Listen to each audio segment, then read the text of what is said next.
Hello and welcome back to another episode on the Hermitcraft server. So I didn't expect to start recording just yet, but I'm in the branch mine and I've just found some diamonds. So I thought I'd share with you what it is I'd done to find them. So when I went this way I found a coal vein and that led down a little bit. And then I dug a poke hole this way and I didn't get anything. And I dug another one that way. So the reason I made these poke holes was because I've come below this block here. So we can actually just dig a few holes and we might find something if we're lucky. And that led to some redstone and iron, I think, and you can see I've dug a couple more holes in random directions here, and then I went down to the lowest point and I dug some more, and there you go, some diamonds. So if you ever branch mining, I really recommend doing this. It's worked for me quite a few times. If you end up going lower because the ores take you down there, then just dig a few extra poke holes and you'll probably find some more stuff as well, and if you get real lucky you'll find some diamonds like I just did. So this episode I plan on working on the Nether Hub and starting work on the storage system, but before we do that I've got a couple of other little things that I want to do, and one of them is work on the branch mine here. So I've had this problem before where I start a project and it's a big one and I get all the aesthetical stuff out of the way like we have at the moment, and then all that's left to do is to build it, but there's not a lot of motivation because it takes a lot of time and you want to get on and do some recording. So I plan each episode to come down here and continue building it a little bit at a time. So this episode I want to build from here down to the end over there, and I also might start work on something else I was thinking about, which is where we have the nether portal on this side, on the other one I might put in a few storage chests here, or maybe some dispensers with useful items, furnaces, things like that. And I did have a few more ideas about what to put there, and I'm sure they'll come back to me while I'm building. I also mentioned that these birchwood planks gave too much of a contrast, but I've changed my mind on that. I quite like it now that I've left them in and been moving around and seeing it from different angles, so that's going to stay. So I've just got to the part where I'm building the ceilings and I'm about to place the lighting in, and I've noticed that I really like how this looks when it's dark. It's kind of spooky and mysterious and you've got light shining out of the tunnels. So I might give that a go. I might go around and remove all the lighting above the pistons and see what it looks like when it's dark. And it's one of those things in Minecraft to always make sure everything's lit up, but the floor here is made out of stairs and half slabs, so we don't have to worry about mobs spawning down here either. So yeah, I'm going to take out all the lights when this is finished and see what it looks like. You might remember this from last episode, and also in that episode Biffa came over to visit me towards the end of it. And then when we were talking on Skype we were here in the Nether and he said that he didn't place this here, so someone else is pretending to be Biffa. And I just wondered if anyone had any ideas who, or what on earth this means as well. I finished this part of the branch mine and have taken all of the lighting out of the ceiling as well. So now we can take a look and see what it looks like when it's dark. And I've got to say, I love it. It's mysterious, it's creepy, and it's something you don't see too often in Minecraft. But the problem is the ceiling is the hardest part to build, and it was really tedious, and it feels like a bit of a shame not to use it after all of that, because you had to place a block like that and one below it, then you'd go up top and place the jack-o'-lantern on top of that block, then you'd remove it and then place the piston on the one below. Then you'd have to put a block on the side of the jack-o'-lantern, come all the way down here, put the half slab on, go all the way back up and then remove that block. So it's quite tedious to build, and it also looked really good. I haven't seen anyone use the pistons like that before. Of course Etho used them facing up, but having the bottom side hang out of the ceiling like that I think looks really cool, and it would be a shame not to use it. But anyway, let me know your thoughts and opinions on that and maybe I'll come to a decision. I'm at the Nether Hub, and before we can start work on this place I need to get rid of all the stuff that we don't need anymore. So I'm going to be removing the cobblestone box and the wall and snow that's inside, and also taking down some of these portals that we don't use anymore, like this one here, and then we can take a look at the space we've got and figure out what we're going to do here. Okay, it just dawned on me that in this game we have a block where we can choose if it's going to emit light or not, and that of course is the redstone lamp. And I do not know why I didn't think of this earlier, but then it gives us the best of both worlds. We'll be able to turn the lights on and off and have it like this, or have it nice and bright. And I've been thinking about how I'm going to wire this, because if we put a redstone lamp directly above the piston, I'm fairly sure that if we power it directly it's going to create a bud switch. Now that might cause the piston to extend, but it also might cause it to extend when the light is turned off, which we don't want. So I'm going to have to do some tests, and I've been thinking that if we have the redstone lamp next to the piston, it might not set it off or turn it into a bud switch if we power the redstone lamp via another block. So we power this one, and then the redstone lamp turns on without being powered. But I'm not really sure how that's going to work, and I have thought about waiting till 1.3, because in 1.3 we'll be able to place wires on top of these half slabs. And I think that if we do it now and we don't wait for 1.3, it won't be possible to put the wiring on top of these blocks, because we'd have the half slab, then another block on top of it, and then the wire on top of that, and it would create the lighting bug again. So we would have to then dig even further up and create a whole load of redstone wires up there that come down to the block that powers the redstone lamp, and it can make a real mess, and it's already a bit messy up there. And you might be wondering why there's light coming through at the moment, and that's because I went up there and placed down some torches, and when I left this place and came back, there was actually zombies spawning up there already, because above these there's a bunch of rooms, because you have to dig them out so that the lighting glitch goes away. Okay, I'm in a test world right now, and I wanted to find out if it was worth waiting to 1.3 to do this. So let's place the redstone lamp on top of the piston and power it with a torch like this. Now what's happening here is the half slab is being powered by the wire on it, and that powers the piston. And this is interesting to know. I was curious about this, if the redstone would actually power the block if it wasn't a full block. So we've learnt something there. So then I thought what we should do is see if we can just power the redstone from the redstone lamp from above. So if I put the wire on, you can see that if we power the redstone lamp block, it's going to power the piston, so we can't do that. So then what I tried to do was power it indirectly, and I really did think this would work, but you can see that it doesn't work either. So the way we're going to have to do this is with some glass, I think. So if we put glass on top of the piston, then we have two transparent blocks here that the light can pass through, and we can put this up here and it can be powered without activating the piston. So we now know that the changes that are coming with 1.3 aren't going to help us with the redstone wiring, so I'm going to go ahead and install those redstone lamps in the branch mine. And you can also see I've made some progress over here, and I'm thinking of putting this project on hold for the moment. And the reason why is because we're going to put a load of storage in here, and I can see myself making a mistake and putting storage in one area and then in the future needing to put a portal there, and I don't really want to move lots of chests around if they have tons of items in them. So it might be a good idea just to wait this one and give it some time to think about everything and make sure I build it correctly. Okay, let's check this out. We've got a button here to change the lighting, and there you go, all the lights turn on, and I'm really pleased with that. And there's a couple of problems with this. I've done the wiring, but the main problem is when you turn the lights off, that mobs are going to be able to spawn on blocks, and in 1.3 they can spawn on upside down stairs and half slabs, which is kind of annoying. So I might deck this out with half slabs, but then it makes it difficult to move from one side to the other because of these blocks here, and they have the wiring on top of them. I'll just jump up here so you can see. Real simple stuff. So I may have to do more work up here in the future, and of course they can spawn on the wood blocks at the moment, so anyway, I'm not really too bothered. I'm not going to come up here too much, and I'll just bring a sword with me and hope that there's no creepers. But the way this works is somewhere around here. Yeah, it's underneath this block. We have a redstone torch on top of the wood block that the button was on. So we turn that off and we power this 1-tick pulsar, and actually I think it might be a 2-tick. I'm not too good with the technical terms, but anyway, it causes this piston to act like a T flip-flop, so then we can power this block with a torch, and that goes all the way up there and turns on all of the lights. And one thing I might do is actually put repeaters between each of the redstone lamps, so we get that nice staggered effect as the lights come on. So I've just realised that we can't even place half slabs on top of these blocks, because then it will create the lighting bug below. And this is starting to really annoy me now, because I put all this effort into building this, and yeah, when I turn the lights off, mobs are going to spawn up here. They're going to spawn on the wood blocks, and in the future they'll spawn on these ones as well.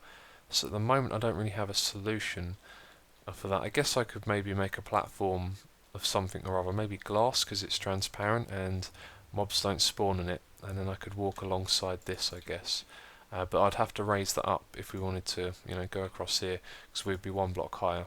But I'm going to leave the lights on for now, and I'll give that some thought. Maybe I'll come up with a solution. So the last time we were here I was building a storage area, and now that we're going to do that in the nether, I've not been too sure what to do with this place, but like before I think we should have something different in each corner, and I've got some ideas for this. One of the things I've been thinking about is having a quick kit, so when I die we'll have a bed in this room and I can respawn right next to it, and then the quick kit will give me all of the items and fill up all of my hotbar in order, but I'm not too sure about that idea.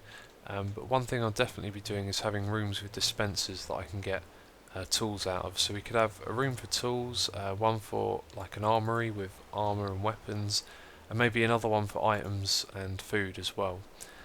But I'm not sure how I'd arrange them just yet, but one room I will definitely build is the potion room. Now for those of you that have been watching a long time, you'll remember Suma's World, I showed off the potion room that I was working on, and it was just way too big back then to build it legitimately. But I've started work on that project again, and I think we can build a really nice compact potion room, so this would be a good place to build it. So for those of you that haven't seen this before, it is the potion stand that I designed quite some time ago, and as you can see it's really way too big for building in legitimate Minecraft. But it does work very well, and what it does is it allows you to select which type of potion you'd like to make. So we can select fire resistance, or harming, or strength, and then you can choose if you want to increase the duration, so that will give you some redstone, or you can have neither redstone or glowstone, and this one will increase the potency. And you can also make it a splash potion or not. And then you come over here at your brewing stand and you press the button and all the ingredients drop out from above. Then you've got your water here and your brewing stands, and that was the concept, and a lot of this has changed since then, but I just want to quickly explain to you how that works. So this is going to look really complicated, but it's actually not.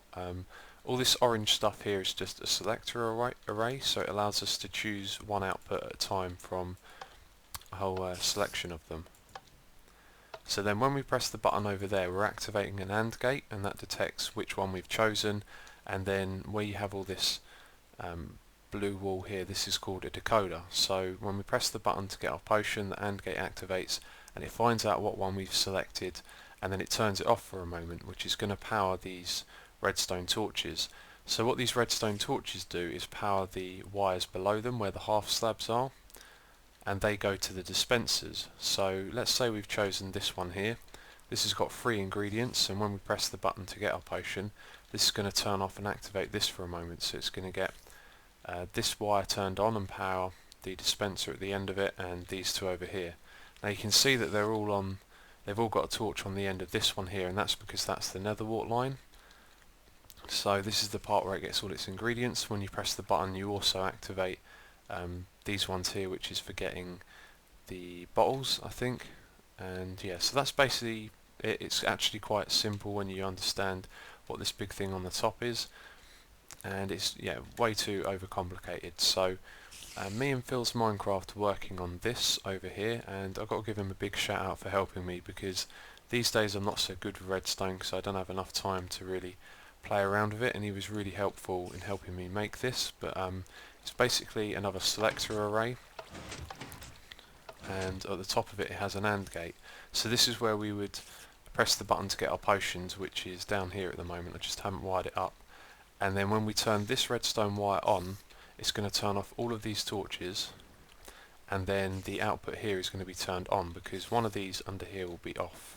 So you see that one there where the redstone torch is off? That's not powered, so when we power this and turn off all of the torches, that one that isn't powered will then go through here and power the correct dispenser.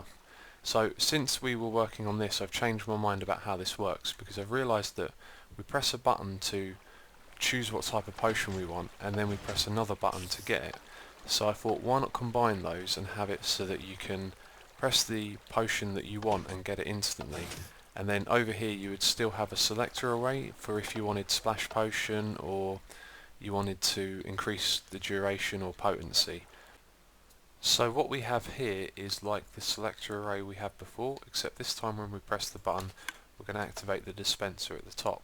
So this is real simple. We've got a torch on the other side of the button, and that's going to power the block above, so these torches are turned off, and you can see that these ones are going to power the block above and power the dispenser, and then these ones at the back are going to activate this redstone dust. So this is going to be used to make an AND gate with the selector array, which I'm still working on over here, for the increased potency and duration and stuff. And this, by the way, was something that was featured in Cube Hamster's Caring is Sharing. And then this will also go to the nether wart, because that's always going to be dispensed each time, and also the glass bottles. So what I have to do now is, of course, link all of that up, but the main challenge I think is going to be the dispensers at the top, because some of these potions are going to need more than one dispenser because they have more than one ingredient. And one thing that I don't want to do is divide up the dispensers if we have, say, two potions that use the same ingredient. Rather than have two dispensers with half the amounts of the ingredients in each of them, I want to be able to have it so that we can have one dispenser for each ingredient. So it's going to mean a lot of figuring out stuff up the top here, because we're going to have a bunch of redstone going around the place so that we can make sure we can activate the dispensers we need each time we press the button for the potion. So that's going to be a bit of a challenge, and I'm going to work on that now, and hopefully I can get a solution going. So it turns out that there are two potions that have two ingredients in instead of one, and this is because we take a normal potion and add a fermented spider eye and it corrupts the effect. So we have a fermented spider eye in this dispenser here, and we can press the middle button to activate it by itself, because on its own it just creates the potion of weakness. Now if we add one of those to a potion of fire resistance or swiftness, then we will corrupt the effect and create a potion of slowness. So I've gone with sugar, which is the ingredient for potion of swiftness, because it's easier to obtain. So when we press this button here, the goal is to also dispense a fermented spider eye, and then on the other side of that we have just a normal spider eye, which creates a potion of poison, and that can be corrupted into a potion of harming. Now the other potion you can also turn into a potion of harming is a potion of healing, and that uses a glistering melon. So depending on if I get a spider farm set up or not, I'd probably use these, but glistering melons is also a decent alternative to put in there. So the way it works at the moment is that we press the button here and it dispenses two of those, and this is what I'm trying to solve at the moment.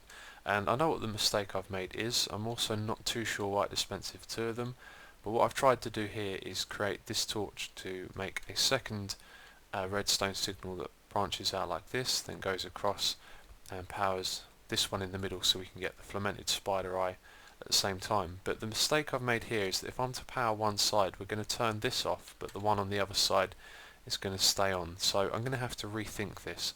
And I've also made another mistake as well, which is that if we press the button to get the spider eye, at the moment the way I'm trying to wire it, we should get one of these as well.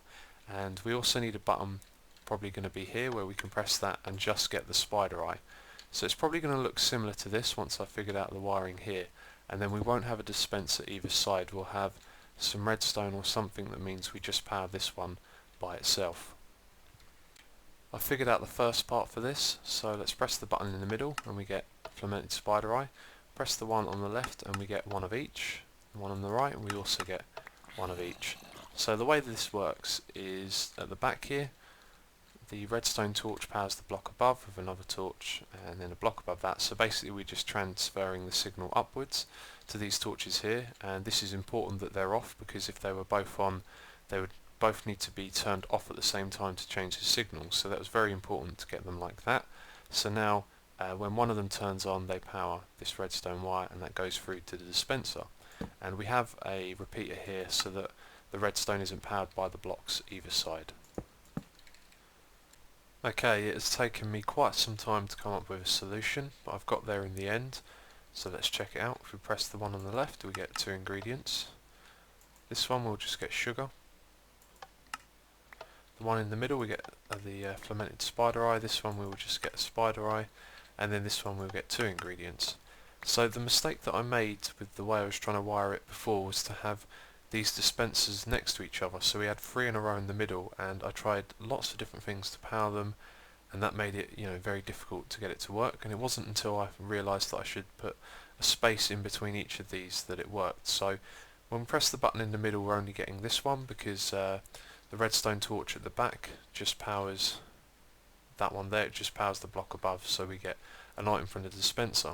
Then the ones either side also just power the block above them, which is this one and this one, and you can see the redstone wire goes off to one side, so that's how it powers just the ones on either side. then when we choose the buttons that are on either side, they not only power the block above them to get the ingredient from that dispenser, but they also branch off and go to the middle here to get the fermented spider eye as well. I've now finished adding the dispensers for the bottles and nether wart. So these three have the bottles in them, and this one here has the nether wart, and it's powered by this redstone behind it, which comes from the back here.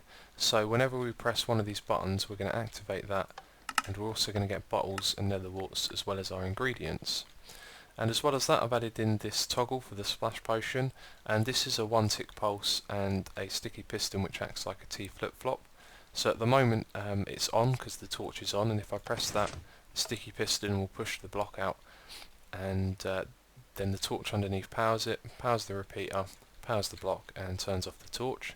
And then when it's on, this torch, which is part of the 1-tick pulse, also powers this repeater and powers the block, which powers the redstone here, which powers this block and turns off that torch. And this is important because the torch is being powered from 2 points at the moment. So if this were off and we didn't want it, then when we press the button to get our potion, this redstone turns on and turns off this torch, but it's already being powered by this bit.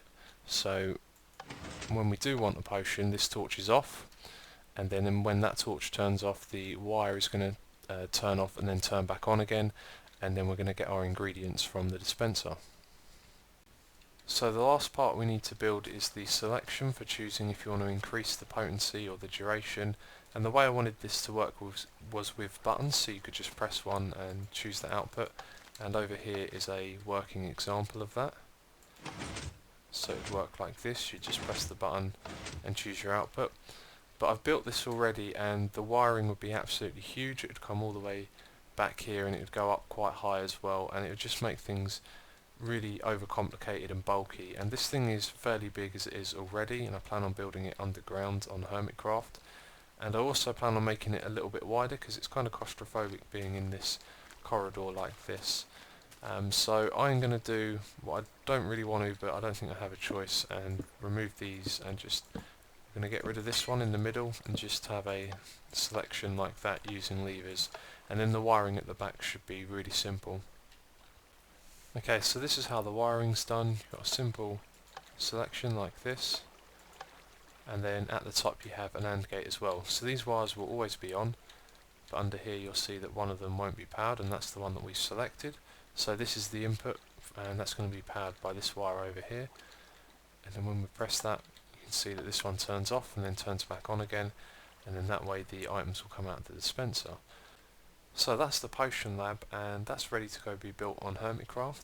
And then an idea popped into my head, and this is something that was created by FillzMinecraft, and it's a T flip-flop, and I'll put a link in the description box to his video.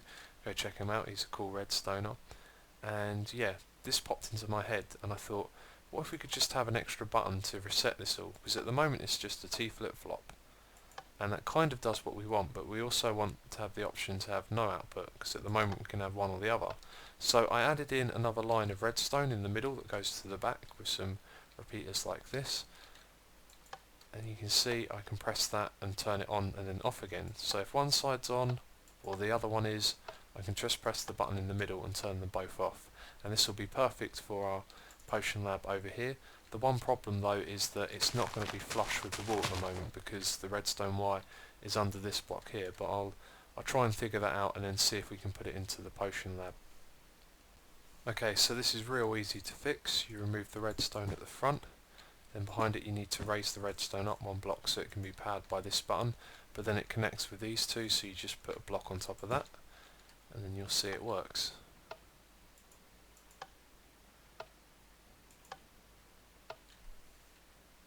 So I just showed this to Cube Hamster, and he showed me a way to make it even more compact.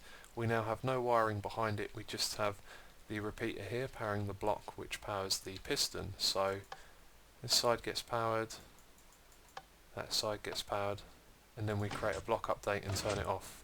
And I think this is even better because now it doesn't turn both of them on for a moment and then they both turn off, it just turns it off straight away. So the main thing about this potion lab is functionality. It's not about being compact or being resource friendly, it's all about how you use it. So that's why I've gone for this layout where we choose what type of potion we want, and then we get it. And also we can, you know, change the properties of each potion, and I've still got to implement that thing over there to this. So yeah, that's the potion lab, and I did actually plan on building this on Hermitcraft this episode, but you know, time kept ticking away as I was designing and building this, and I've run out of time really. I've got to now render the video and upload it, so next episode we will be building this on Hermitcraft. So thanks for watching, and I'll catch you next time.